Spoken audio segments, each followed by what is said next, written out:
Matamis siya mga sisilab. Ito oh. Pero ganito lang kalalaki, hindi masyadong malaki. Ganyan lang ang mga ka-farmers. Hindi naman tayo content creator na mga sisilab dahil yung ano natin nahak.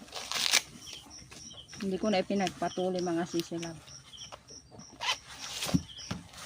Sabi ko sa sarili ko, okay lang, kaya ko to, pero wala na ano tayo na dismaya tayo mga sisilab dahil nasa nangyari sa account natin isa. Kaya